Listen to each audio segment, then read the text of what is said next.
Alright guys, as always, forgive the audio. I'm doing this pretty much via live feed through Starbucks Cafe, but I felt the need to do a response video to an article that was recently brought to my attention by a good friend of mine. I'm going to be talking about this before. I'm going to give the shout out to Don Krug Jr. Thank you very much for the article. He had brought something to my attention that I wasn't aware of, and he gave me the link. I have read the story. Very interesting story, and I'm going to do it as a Comic Book Talk 360 because of the Comic Book Talk 360, and I will give my own feeling towards what it said. It's basically something to do with David S. Goyer. As you know, he is the person behind the Man of Steel. He's also the writer who's going to be writing with pretty much all the other major characters in the DC universe. He was a former writer for movies such as Blade in the Marvel Marvel's universe. So he's very familiar with screenwriting for comic book adaptations. With that being said, he did said something that brought pretty much a curious eye to me. Something I wanted to hear what he had to say about Martian Manhunter and about She-Hulk. Now, I'm going to be mostly more critical on the She-Hulk thing because of what the top page have said, and I have my feelings towards that. But most importantly, what he said about Martian Manhunter. I'm going to read what it says here. I'm not going to read the whole thing, just some of the stuff he had said. This is what he said in his own words that is highlighted in black, and I will leave a link so you guys can check it out. I will share this link, especially for those who are fans of the Manhunter and of She-Hulk, for that matter, in both the DC and Marvel universe. How many people in the audience have heard of Martian Manhunter? After hearing some link applause and cheers, he added, how many people that raised their hand have been has ever been laid, which I don't know why that came to that form, but I pretty much know exactly where he's coming from. This is what he says. Well, he haven't been rebooted, but he's a mainstay in the Justice League. He can't be freaking called the Martian Manhunter because that's goofy. He can be called Manhunter. The whole deal with Martian Manhunter is he is an alien living among us, so he comes down to Earth and decides, unlike Superman, who already exists in the world now, he's just going to be a homicide detective. So instead of using his superpowers and mind reading and he could figure out if the president's if the president's lying or whatever, he just decided to disguise himself as a human homicide detective, Dare to Dream. Now, of course, this also has She-Hulk, one of the more updated versions of She-Hulk, and it says here the comments on the She-Hulk character. Great Murders, the real name of She-Hulk was Hawk. That was the whole point. Let's just make this green chick with enormous boobs and She-Hulk strong, but not Hulk massive, right? She's real lean and salty. David was called. She's pretty chunky. She was like China from the WWE. Another person said the whole point of She-Hulk was just to appeal to the sexes to 10-year-old boys. Worked on me. Goyle. And it's the reason why I'm bringing this up. I'm putting them separate because this is not all Goyle's comments. There are one person who said, I believe is Craig Menson. David Goyle made a response, and Menson responded again, and Goyle said this words, and I'm quote, I have a theory about She-Hulk, which is created by a man, right? And at the time, in particular, I think 95% of comic books readers were men, and certainly amongst all the comic book comic book writers were men. So Hulk was a classic male-powering fantasy. It's like most of the people reading the comic books, where these people like me were just these little kids getting the blank kicked out of them every day, and so they created She-Hulk, right? Well, who was still smart? I think She-Hulk is a chick that you could flick if you were Hulk. If you want I'm saying, you know what I'm saying, okay? She-Hulk was an exclusion of male power fantasy. So it's like if you're going to be this Greek who became the Hulk, then let's create a giant green porn star that only the Hulk could. Oh, jeez. Oh man. It also goes on to say She-Hulk Jennifer Winters was created by Stan Lee and John Bowman. Her first appearance was in She-Hulk #1, February of 1980. She and Bruce Banner cousins when she was seriously injured. Blood transfusion from Bruce infused with her mother does Banner Hulk-like qualities. She receives Hulk-like strength, but she is able to keep her wits about her. More in-depth read on the She-Hulk suggested reading Agent of Style. As for his last comment, She-Hulk is as many sexual conquests over the years. She betted Hawkeye, Clay, Quartermain, Hercules, Tony Stark, Star Fox, Juggernaut, Man-Wolf, and yes, even her cousin the Hulk. Though that's not canon in the Mark Millar's Old Man Legion storyline. Bruce Banner's mate with a first cousin, and they have a lot of inbreeding children. Whatever. Alright, so okay, I will say this, guys. I will say this. I have read the first series of She-Hulk and how she became She-Hulk. Okay, I haven't read anywhere above that since 1989. That's how long I haven't read She-Hulk. So I don't know the changes. I do know she still exists in some point in the Marvel Universe. I just don't know how the extent of it or what changes have happened. So I want to make that very clear right off the bat. But when I read the book, and I have read it, I didn't see that. I wasn't looking for some thrill ride. I saw an interesting story, and what really fascinated me about this was she never changed back. She always stayed in green, and that pretty much was the main thing. She was one of the things that, she had the Hulk powers, but unlike Banner, Bruce Banner, she never changed. Once she became green, she stayed green. That was it. And she never had that almost uncontrollable rage where the angrier Hulk gets, the more powerful he gets. With what has been said with Goyle here, look, it's his opinion, of course. Am I going to sit here and say he's wrong? Not quite. And the reason why I'm saying this is because, let's be real here, when it comes to comic books from both sides, whether you're a DC fan or a Marvel fan, women in comic books wasn't really treated fairly.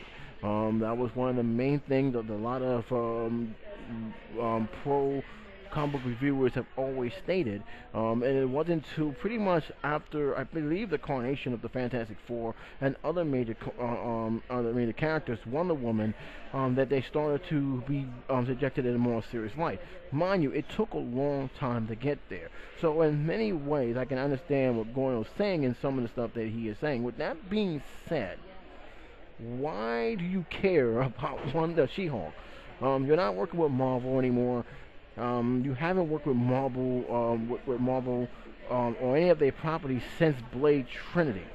So to say that you're saying these comments, I'm kind of wondering if you're either poking jabs or you're just saying something that just to relate to the crowd that you're saying. Also, I'm going to keep in mind, again, with the She-Hulk comments, he wasn't really the one who started it off. This guy, Craig Mendens, he sounded like he was the one who actually brought it up, and he was more of the one pointing out. And again, I will leave a link so you can see it carefully throughout that whole entire Q&A that they have done. Did it surprise me that what he was saying about the comic character in bed with a lot of the men in the Marvel Universe wouldn't shock me? But you know what? Some can say that with some of the men in both the Marvel and in DC. Keep in mind, the men ain't no angels either when they come to these comic books, but yet we follow them. Yet we have no problem following them. But when it comes to women, we seem to have a more judgmental side to it. It pretty much not only just reflects on how we looked at women in comic books, but also in life in general. Men seem to get away with a lot of stuff that if a woman would do the same thing, we want to pretty much ridicule them, judge them, put them down, shame them. And it seems like this is no different here. Again, does it shock me that this is how she was treated over the years? Does it shock me that she's being treated about this now? No, it won't. But am I going to go up there and ridicule this character when I also know that Dick Grayson slept around with a couple of females in his time with between the Titan and Nightwing, or what Batman in his stunts, and using women as pretty much as a way to shield himself from being who he actually was, and that is Batman the Dark Knight. We don't look at that, do we? So why am I going to look at this and say, oh, how dare them? That's what she's being done. She's only being done for that. And here's the thing: when I read the book, I didn't see, as the top article says here, I didn't see She-Hulk as a porn star. I saw a near tragedy that she have used in her favor. Because if you read the beginning origin of She-Hulk, it is very, very good. I think they did a very good job of bringing this character together. And keep in mind, she almost lost her life in that series. Not once, but twice. They tried to not finish her off in the hospital, and that's when her powers kicked in. So I remember that series, and I thought it was a very well done series. I thought it was very, very good. Now, what happened after that, I can't really tell you, because I haven't followed it ever since then. To me, it got a little bit goofy, and I didn't follow it now at that time. So I can't really go on record of saying that actually that they made it smarter or dumber. I just can't. But what I can say from what I've read, I didn't see that. I saw a character that was developing that I actually cared for, and I actually want to know more about as much as possible, or at least until the series I started growing out of the series. Now, as for Martian Manhunter, I never followed this character, though. I want to make this very clear. I never followed him as well. The character really grew on me doing the animation series. The character actually grew on me doing other adaptations that I have gotten. I do not count that Justice League movie that came on television. Okay, I'm not counting that. That was just the less I know about it, the more I'll be happy about it. But to me, when I saw the Martian Manhunter, it was doing when the Justice League was first formed, and I thought that was the best adaptation. I thought that he wanted a home. He lost his home, and Superman extended, saying this could be your home, and that's when it really started to become the Justice League from there. Flash, Wonder Woman, everything else. So to me, if he doesn't want to call him Martian Manhunter, that's fine. I don't care. Okay, I'm being real. I don't care. If it's called Manhunter, if he feels it's goofy, I don't care. But here's the thing I want to make this very clear about Goyer here. And I don't know if he's trying to take jabs at Marvel or not. I know they did not have a very good ending with that Blade Trinity movie that I consider to be one of his not so high points in film writing, and or even director for that matter. Can you please focus on the man of the Superman Batman thing? The Manhunter can come later if you do decide to put him as the Justice League, which I'm pretty much sure he's going to be. But can you just focus on this right now? I mean, that's all I want to ask. Why I said it before, and I've said this in the comments. I don't want to go crazy about the writing. I'm very, very concerned about it. I'm not going to go crazy about it. But to me, if you're going to start taking jabs of other characters, do me some favor. And then if you feel that there's some kind of a flaw in the character you don't like, fine. But write us a good character. Because here's the thing, you're putting yourself on a lot of pressure. You're already on a lot of pressure. This with writing two characters, but possibly two more characters in this movie. Can you focus on that? Because that's all I want. I want a good story. I want a good script. I want this to be a success. The last thing I want to see is having this one film set this franchise back 5 years. Keep in mind, DC has nothing to brag about. In terms of movie properties, they really shouldn't be bragging about it. And the last thing you want is to poke jabs of your competition. Because right now, as we stand, Marvel is well ahead of the game. They are winning in the movie wars.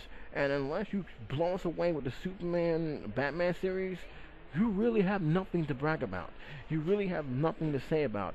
You're playing catch up, and even with the Batman Superman film already in the pipeline, even with the Justice League already officially having that announced date that it is going to happen, and it will pretty much will happen now, especially with all the stuff that's going on, you're still years behind where Marvel is years ahead. And to me, you need to do that. If you're going to be the writer, write something that we can actually sink our teeth into. But the last thing I want to hear is you poking jabs, especially at one of the characters that you may actually be in charge to write about, but also poking jabs at a company that, let's be honest, I haven't heard too much about She-Hulk. I don't think they're actually going to make a She-Hulk, but it doesn't really matter. They have other stuff in the works, and from according to what they have other things in the works for the next 10 years. Which Marvel was DC, I don't see that. So to me, just worry about the projects you're working on now. That's all I ask for. That's all I care for. And look, you've done pretty well for yourself with the stuff you've done with Blade, with the stuff you have done with Man of Steel. You have, and even with the Batman Dark Knight trilogy, you have done a very good job. I am not sitting here and bashing the guy. He is one of the prominent writers in terms of getting something translated into the big screen when it comes to comic books. But to me, I wouldn't go too far in terms of knocking, one, something that you may be writing soon, and two, a company that is way ahead of the game. All right? You want to impress me? All I ask you, write a great Superman, Batman movie. That's all I care. That's all I want. That's all I want. All right? I wouldn't take the She-Hulk thing too seriously. Again, these are just opinions. He's entitled to have his own opinion. I don't really agree with everything he said. I do understand where he's coming from, because women in comic books wasn't written well. All right, that is not now. There are a lot of women that have actually been treated well. The Fantastic Four with Sue was actually done well. Some of the X-Men characters written well. So things have changed. All right, so if he's talking about something, he's talking about the things that that has happened years ago. But that's not really to say right now. In fact, many fans now, including myself, is actually screaming for the studios to treat our female heroes with more respect and dignity than what they got in the past. And right now, with the announcement that Black Widow is going to get her own film. Announcement that Wonder Woman may actually get her own film if this becomes a very success, is actually somewhat of a good step moving forward. And that's what I want, or I feel right now. Let's not forget, yeah, it was bad.